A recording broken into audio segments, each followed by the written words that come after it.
안녕하세요. 자독수 필사입니다. 2024년 7월 31일 맨발 걷기 689일차 오후 7시 맨발 걷기 올라가고 있습니다.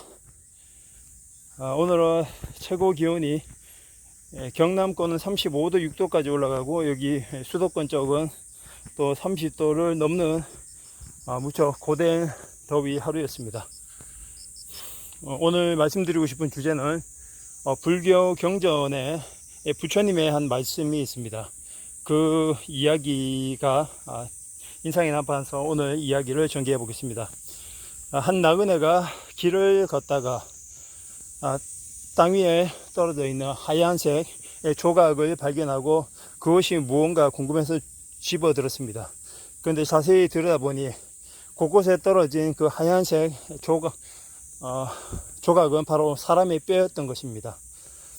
그 순간 무서움을 느낀 그 나그네가 주위를 둘러보니 저기 멀리쯤에 호랑이 한 마리가 그 나그네를 지켜보고 있다가 무서운 속도로 달려드는 것이 아닙니까? 그제서야 그 주변에 있던 뼈들은 그 호랑이에게 먹힌 시체라는 것을 알고 호랑이에게 먹히지 않기 위해서 죽을 힘을 다해서 달리기 시작했습니다. 그렇게 호랑이와 숨바꼭질이 시작되다가 결국 호랑이에게 잡힐 쯤이 돼서 어떤 벼랑 끝에 있는 커다란 나무 아래로 뛰어내리게 됩니다. 그런데 마침 그 나무에 동아줄 하나가 연결되어 있어서 그 동아줄에 몸을 의지하고 대롱대롱 매달려 있고 위에서 호랑이가 손을 저으면서 그 나그네를 잡아 올리려고 보둥보둥거리고 그 큰 아가리를 벌리면서 나그네를 위협하고 있었습니다. 정말 그림 그대로 나그네는 벼랑 끝 나무에 의지한 줄 한 줄에 달랑달랑 매달려 벼랑 끝에 몸을 기대고 있었습니다. 그런데 그렇게 잠시 있는데 바로 아래 부분에서 용 3마리, 4마리가 또 시퍼런 아가리를 벌리면서 그 나그네가 떨어지기를 기다리고 있었습니다. 그 나그네는 정말 진퇴양난이었습니다. 위로 올라가서 싸울 수도 내려가서 용과 맞설 수도 없었습니다. 그대로 죽나 싶었는데 바로 그때 하늘에서 꿀이 뚝뚝 떨어지고 있었습니다. 그 꿀맛에 심취해서 살 길을 도모하지 못하고 그대로 꿀맛에 심취해서 줄에 대롱대롱 매달려 있었습니다. 그런데 분명 시간이 지나면 힘이 빠져서 아래로 떨어져 용들의 밥이 될 지경이었습니다. 그런데도 그 나그네는 그 어떤 제스처도 취하지 않고 그 어떤 액션도 취하지 않고 그저 줄 하나에 대롱대롱 매달린 채 위에는 호랑이, 아래로는 용이 아가리를 벌린 채 자신을 기다리고 있는데도 떨어지는 꿀만 뚝뚝 빨아먹으면서 그저 안주하고 있을 뿐이었습니다. 그런데 이게 다가 아닙니다. 바로 하얀색 쥐 한 마리, 검정색 쥐 한 마리가 나타나서 그 로프를 갉아먹기 시작한 것입니다. 물론 그것을 바라보고 있지만 어쩔 방법이 없습니다. 나그네는. 이 상황은 우리가 인생을 살아가는데 우리 앞에 다가온 위기와 그리고 고난 그리고 우리가 행동해야 하는 시간에 다가왔지만 우리는 결코 행동하지 못하고 그 자리에 머리를 쳐박고 자신을 발견하지 못한다고 생각하는 꽁처럼 행동하는 그런 우리의 인생을 얘기하는 것 같습니다.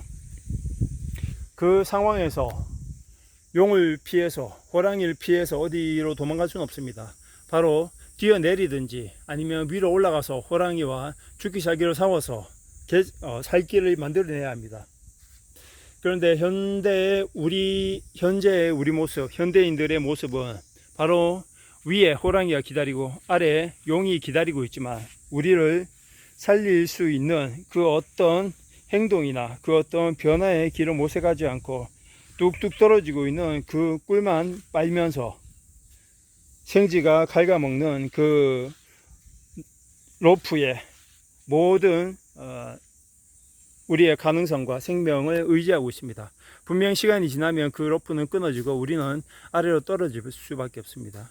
제가 말씀드리고 싶은 요점은 지금 현대 문명에서 그 우리의 눈을 멀게 하고 우리의 귀를 막게 하는 그 달달한 꿀은 바로 이 스마트폰을 비롯한 온갖 재미와 쾌락과 흥미와 우리 두뇌에서 머리에서 도파민을 터지게 하는 온갖 중독적인 그런 재미 위주의 세상인 것 같습니다.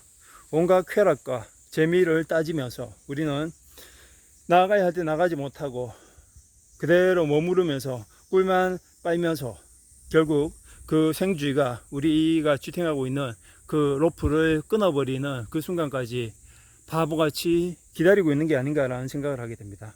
그런 의미에서 우리는 스스로 올라가서 싸우든 내려가서 싸우든 싸울 수 있는 용기와 그런 배짱을 기를 수 있는 무기를 반드시 길러야 되고, 그 무기 중에 하나가 바로 독서, 운동, 그리고 맨발 걷기라고 생각을 합니다. 스스로를 지킬 수 있는 호신용의 수단을 반드시 만들어야 하는 시점입니다. 그럼과 동시에 이 스마트폰을 비롯한 디지털 미디어 세상이 우리 눈과 귀를 가리고 있는 이 상황에서 눈을 뜨고 그리고 귀를 여는 스스로의 결단이 반드시 필요하다고 생각을 합니다. 오늘은 부처의 가르침 속에서 우리가 보지 못하고 듣지 못하는 그런 어리석은 시간에서 벗어날 수 있는 것에 대한 이야기를 해봤습니다. 감사합니다.